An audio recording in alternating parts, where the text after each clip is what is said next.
নারায়ণগঞ্জ ৩ মোহাম্মদ আজহারুল ইসলাম মান্নান। নারায়ণগঞ্জে ৩, সোনারগাঁও সিদ্ধিরগঞ্জ আসনে বিএনপির প্রাথমিক মনোনয়ন দেয়াকে কেন্দ্র করে উত্তপ্ত এই অঞ্চলের রাজনৈতিক অঙ্গন। মনোনয়ন ঘোষণার পর থেকেই এই আসনে ঘটে যাওয়া বিভিন্ন রাজনৈতিক ঘটনা জেলা জুড়ে ব্যাপক আলোচনার জন্ম দিয়েছে। আসনটিতে বিএনপির প্রাথমিক মনোনয়ন পেয়েছেন উপজেলা বিএনপির সভাপতি ও কেন্দ্রীয় নির্বাহী কমিটির সদস্য আজহারুল ইসলাম মান্নান।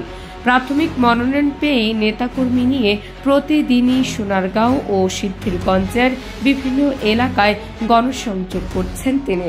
পাশাপাশি তার মনোনয়ন বাতিল চেয়ে আন্দোলন সংগ্রামের মাত্রাও বাড়ছে দিন দিন। তার মনোনয়ন বাতিলের দাবিতে প্রায় প্রতিদিনই নানা কর্মসূচি পালন করছে মনোনয়ন প্রত্যাশী 7 নেতাকর্মী সমর্থকেরা। সম্প্রতি মান্নানের মনোনয়ন বাতিল দাবি চেয়ে ঢাকা চট্টগ্রাম মহাসড়কের কাঁচপুর ও সিদ্ধিরগঞ্জ এলাকায় বেশ কয়েকটি মশাল মিছিল অনুষ্ঠিত হয়েছে। এতে অংশ নিয়েছে কয়েক হাজার নেতাকর্মী। মশাল মিছিলে অংশ নিয়ে নেতাকর্মীরা ঢাকা চট্টগ্রাম মহাসড়ককে অবস্থান গ্রহণ করেও বিক্ষোভ করে এবং উত্তপ্ত স্লোগান দেয়।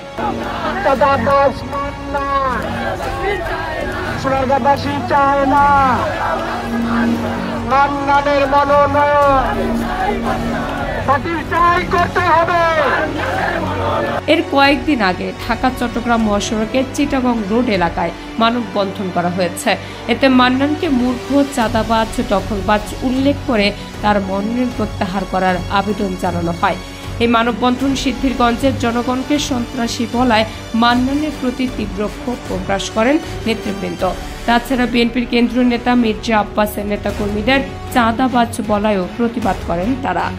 যেই মূর্খ লোক বলে মির্জা আব্বাসের মতো ত্যাগী নেতাকে চাঁদাবাজ বলে, তার কোন নৈতিক অধিকার আছে বিএনপির নমিনেশন নেওয়ার? নারায়ণগঞ্জ 3 আসনের মোট 7 জন প্রার্থী ছিল।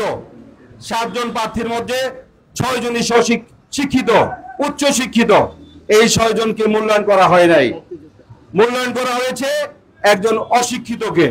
ওনার যে মনোনয়ন দেওয়া হয়েছে এটা অতি শীঘ্রই যাতে বহিষ্কার করা হয় এবং যোগ্য একজন ব্যক্তিকে যেন এই মনোনয়ন দেওয়া হয়। এছাড়াও সম্প্রতি মান্নানের মনোনয়ন বাতিল করে বিএনপির ভারপ্রাপ্ত চেয়ারম্যান তারেক রহমানের কাছে নতুন প্রার্থিতা ঘোষণার আবেদন করেছেন সোনারগাঁও সিদ্ধিরগঞ্জের 7 জন মনোনয়ন প্রত্যাশী, যা শুধু সোনারগাঁও সিদ্ধিরগঞ্জ এবং নারায়ণগঞ্জেই নয়, সারা দেশের ব্যাপক আলোচনার সৃষ্টি করেছিল।